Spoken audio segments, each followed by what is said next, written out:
Et de là, tu comprends que les hérésies sont quasiment aux antipodes de l'œuvre d'intérêt commun.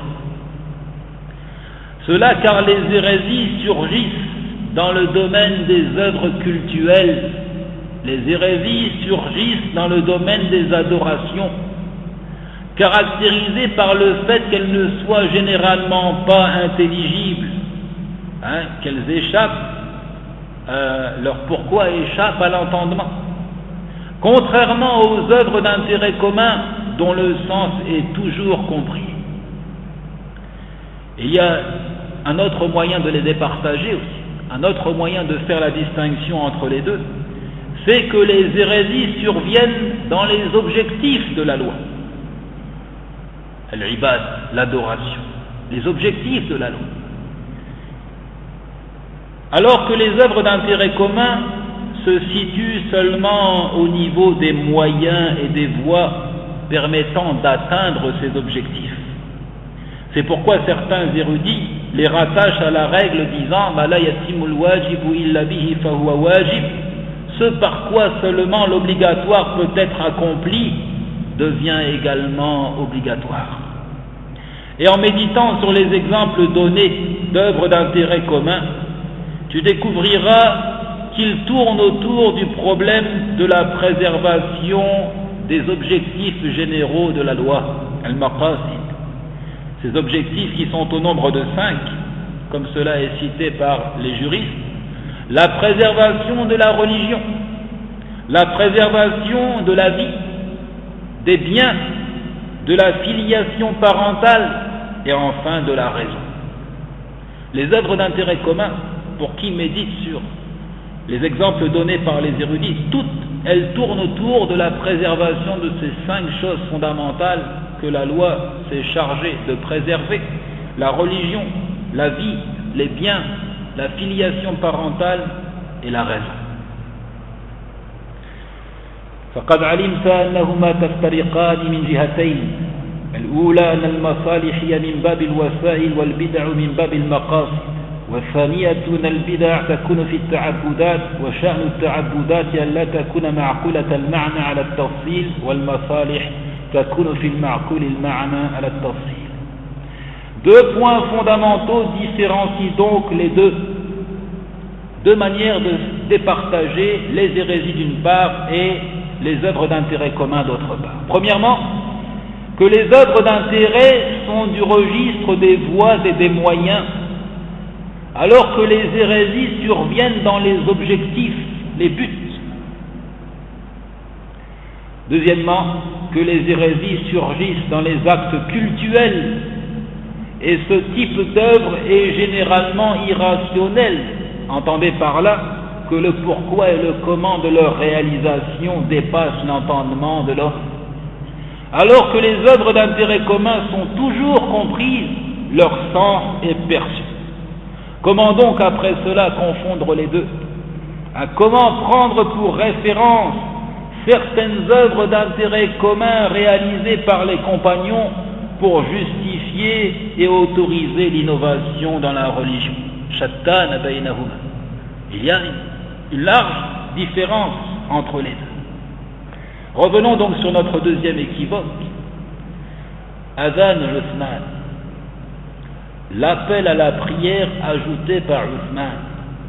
قد يقول بعض الناس إني آتيكم بمثال آخر يبيح للناس أن يخترعوا في الدين، وذلك أنه لم يكن في زمان الرسول صلى الله عليه وسلم آذان بالذروة أي مواضيع بالمدينة عند السوق قبل دار عثمان، بل كانوا يؤذنون على باب المسجد يوم الجمعة، واستمر الأمر على ذلك إلى خلافة عثمان فزاد آذان الذروة وهو اختراع لم يكن وأقره الصحابة على ذلك، فكيف تذمون كل مخترع؟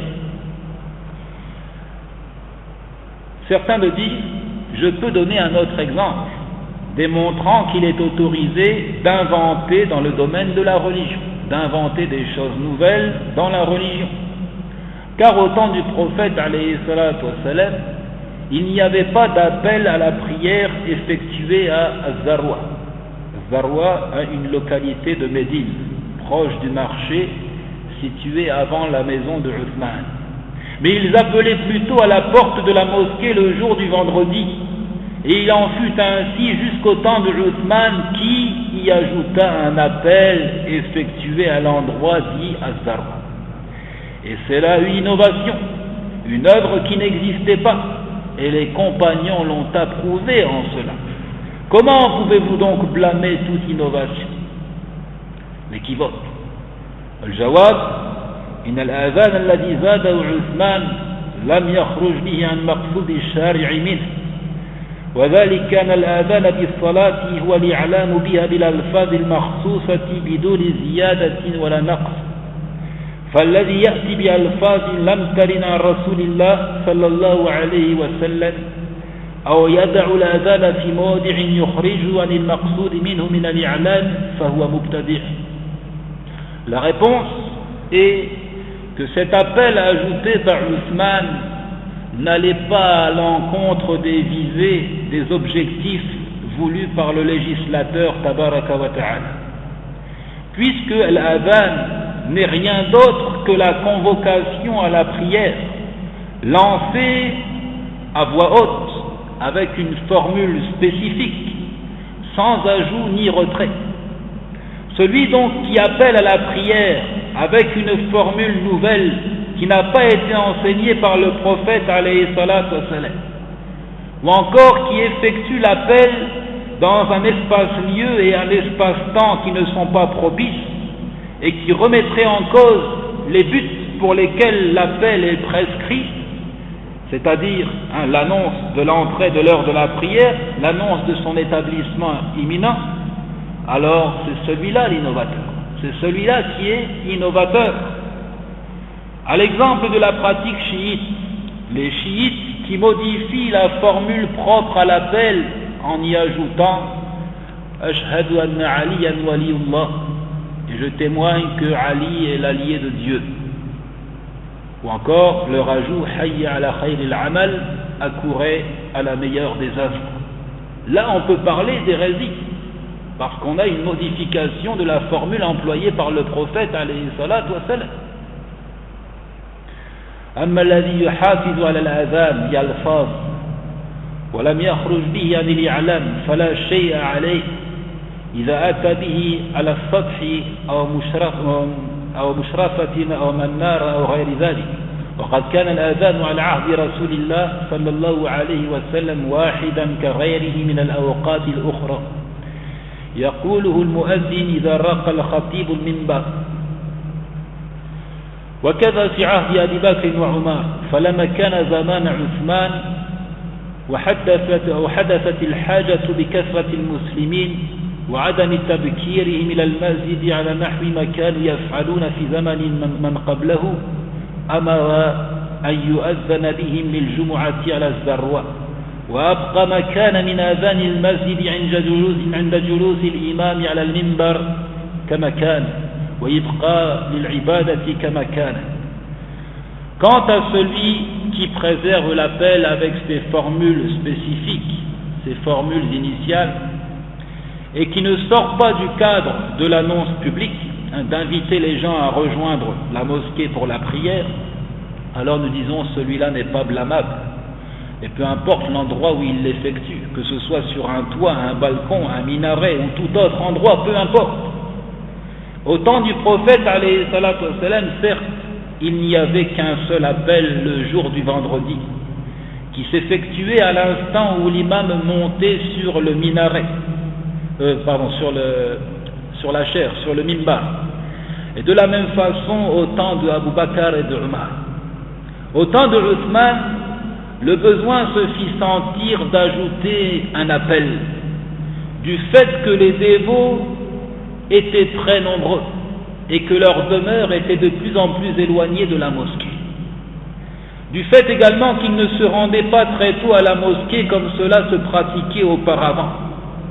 Il donna donc l'ordre de les appeler à la prière du vendredi depuis l'endroit nommé Az-Zarwa, tout en laissant tel quel l'appel fait à la mosquée au moment où l'imam monte sur le minbar, tout en laissant tel quel l'appel fait à la porte de la mosquée au moment où l'imam s'assoit sur l'estrade pour ne pas dénaturer l'adoration, pour ne pas modifier l'adoration telle qu'elle se faisait du temps du prophète alayhi salatu wa salam.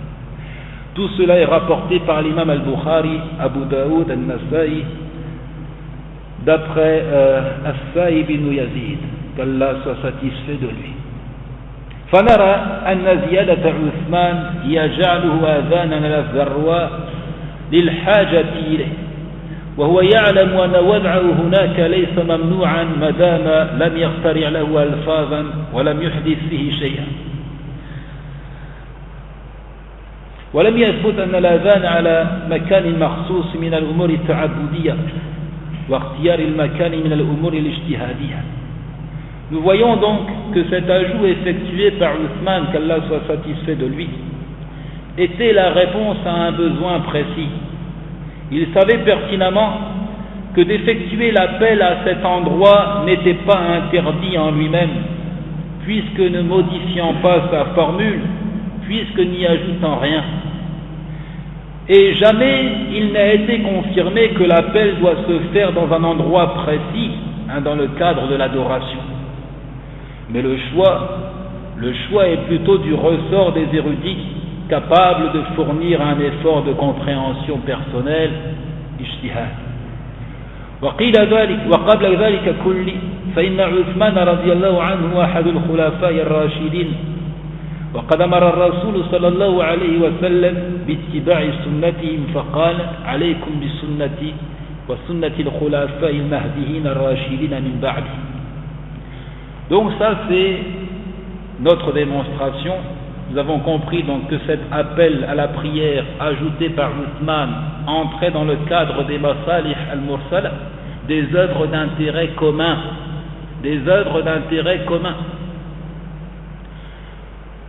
Et nous ajoutons que l'argument qui passe avant toutes ces explications détaillées, c'est de dire que Uthman, qu'Allah soit satisfait de lui, est un des 4 successeurs bien guidés, un des 4 califes bien guidés. Et certes, le prophète alayhi salatu wassalam nous a ordonné de suivre leur tradition en disant « Je vous recommande ma tradition et saisissez également la tradition de mes successeurs bien guidés. » La tradition de mes successeurs bien guidés, cette parole prophétique, est un argument suffisant pour l'acceptation de ce qui fut décidé par Uthman ibn Affan, qu'Allah soit satisfait de lui, le fait d'ajouter un appel à la prière le jour du vendredi.